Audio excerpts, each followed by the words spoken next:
The Thing, Cold War, by Frank Del Vecchio. We begin in spring of 1983, not too long after the original movie by John Carpenter, which took place in the winter of 1982. The weather has cleared up enough for a rescue party to come along and see what happened to Outpost 31.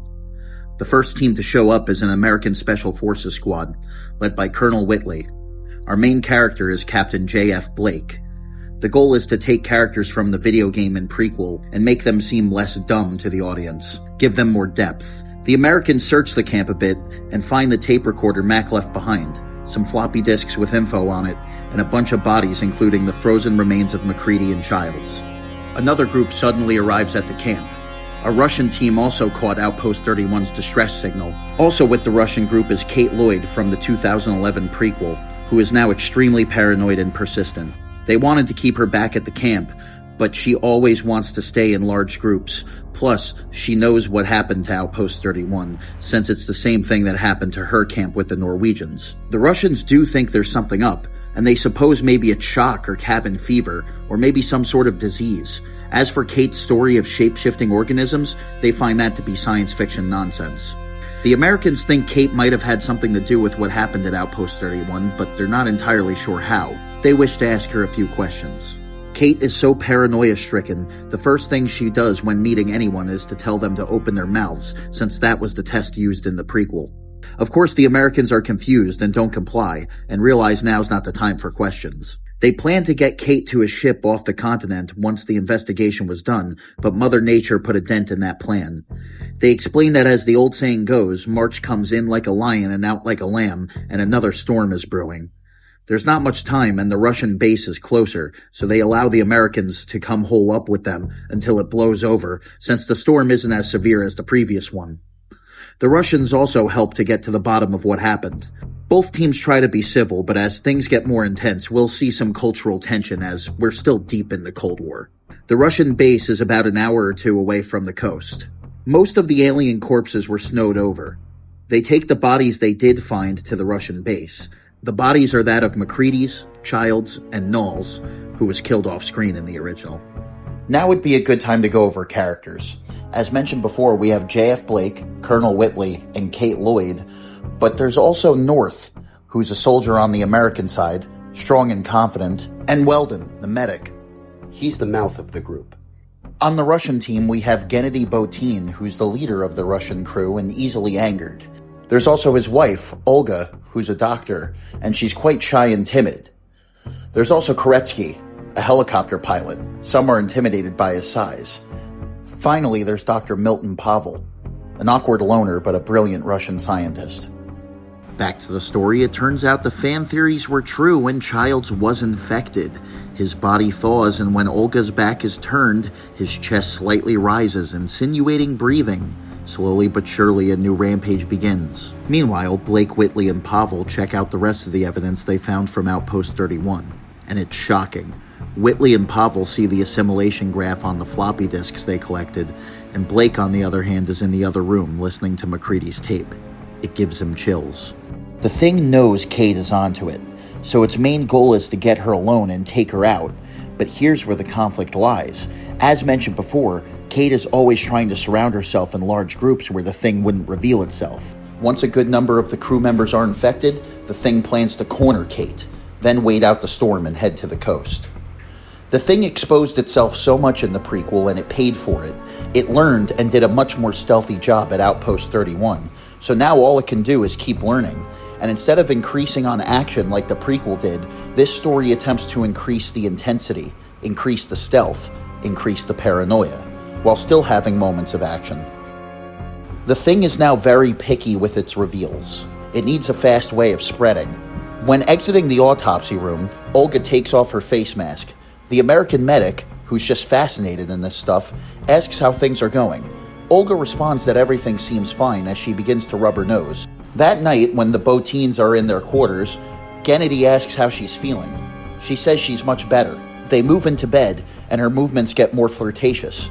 Not overly flirtatious, but we see her rubbing Gennady's arm. Blake sees Kate, and at first, she's a bit hostile, but then Blake admits she may be right about everything, to which Kate replies, "I know I am." Things go quiet before Blake looks down and sees that Kate has been journaling. And what her journal says is, watch the skies. Everywhere. Keep looking.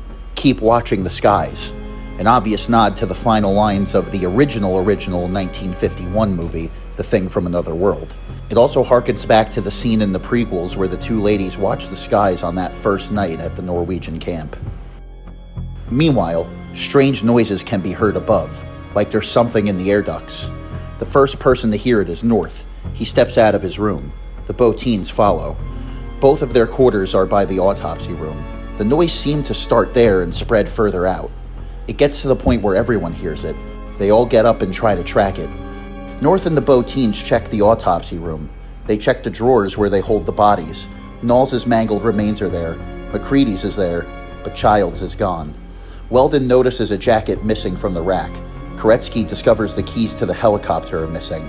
Kate spots a shadow rushing down the hall in a coat with its hood up. She chases it down the hall. Coming up from the other hallway is Gennady and the rest. Kate and Gennady hit into each other. She grabs him by the shoulder and points down the hall saying, "Gennady, I saw it. It went down that way." Trying to catch her breath before she intensely pulls him in and asks, "Where did you put the flamethrower?" Blake is right behind her and he vouches for her. "She's telling the truth," he says. They're cut off by an alarm going off. Koretsky noticed it heading towards the helicopter. They all put on their jackets and rush out there. Child's Thing tries to escape to the coast with the helicopter since it's still early in the storm and flying won't be too rough. It slowly stomps up to the helicopter. They all stare at it and comment to themselves before Child's Thing turns around, looking horribly scarred but still human. It opens its mouth and lets out an unearthly roar similar to the one Bennings gave in the original. As they all stare dumbfounded, something falls in the snow right next to the feet of the Child's Thing, before he suddenly bursts into flames. Kate had thrown an incendiary grenade. Although dumbfounded, everyone sees the danger in having a flame next to a helicopter's gas tanks as the copter explodes. They all lie there in the snow until the thing dies. "Are you crazy?" Koretsky shouts. "No. Pavel, Weldon, get an extinguisher and put out the flames. Everyone else get inside." She passes by Gennady and stares him in the eye. "And if you can finally show me where you put the flamethrower, that'd be great." Cut to the main hall of the camp. Everyone is sitting around on couches while Kate stands in front of them, flamethrower in hand. "Are you all ready to believe me?" Kate explains what the thing is, and although astounded, Blake, Whitley, and Pavel begin to get it. Pavel speaks up. "It all makes sense now. I thought those computer simulations we found were just the ramblings of a man with severe case of cabin fever, but it's all true. And if that sim was right about spreading..." "What did it say about spreading?" Kate responds. Pavel continues. "That if it reached mainland, this organism can infect the entire Earth's population in over 3 years. We have to keep it contained." Olga chimes in. "That's what I'm getting at," Kate adds. "Koretsky, you think I'm crazy? I just destroyed that creature's one true way out of here." "That's true. If it tried to move out on the snowcat during this storm, it'd be an ice cube fairly quick." Gennady enters the conversation, skeptical. "So, what? You're just suggesting we sit here, all friendly with this monster in our midst until the storm passes over?" Kate concludes, "I'm saying we get to the bottom of this and finally finish it off for good." Whitley questions if there's any way to distinguish who's human and who's not. Pavel states that blood seems like the perfect method of testing. Kate answers that there's an even simpler way, the way that she's been showing them this whole time. The thing only gets smarter. They try to do Kate's mouth tests first, since it's an easier way to come to a conclusion than a drawn-out blood test, but it proves ineffective. Much like in the prequel, she separates who has inorganic material in their bodies versus who doesn't. Blake has no fillings in his teeth, but he admits that he has a metal plate in his arm, and he lets her feel for it. She gives Blake the flamethrower so she can continue to hold the flashlight up to their mouths.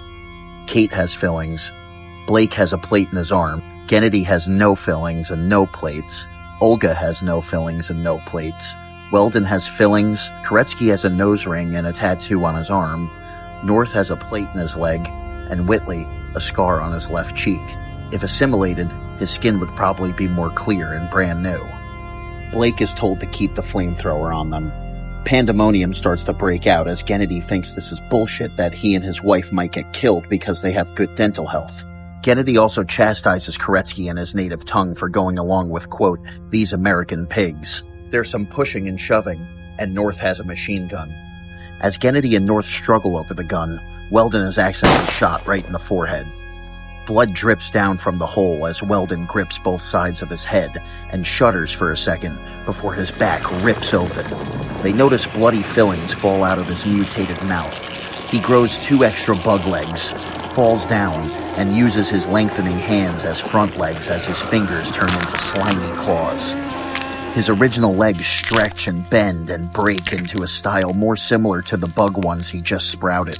One eyeball grows a stalk from underneath it like a snail as it slowly slithers outwards. His arms break backwards to fit a more animal-like leg design. North shoots at it. It falters for a second, but that doesn't kill it. Kate screams that shooting it won't do shit. Gennady steps back. North does the same. And although he knows bullets won't do anything, he still instinctively holds up the gun as Weldon Thing angrily stomps up to them. North, in a state of paranoia, fires at it again, hitting it in the head. Koretsky, Olga, and Whitley bailed out of the room entirely. Pavel puts his back against the wall. Kate screams at Blake to burn it as Blake blasts flames onto the creature. North and Gennady step out of the way as the flaming creature screams. Gennady fears the base burning down, so he grabs the extinguisher. Blake stops him for a second, telling him to let it burn. Kate shakes her head disbelievingly. This doesn't make any sense. Weldon had fillings. North theorizes that the Thing must have figured out a loophole. Although the Thing can't replicate inorganic materials, what's stopping it from taking the victim's tooth fillings and putting them back inside its mouth? From there, the Thing could shapeshift a newly formed tooth to fit the fillings. They grab as many flammable materials as they can, anything that they could use to burn. They take Weldon Thing's corpse outside and burn it more before heading back in, their faces red and clothes covered in frost. Pavel states, I guess I was right. A blood test seems to be the only way.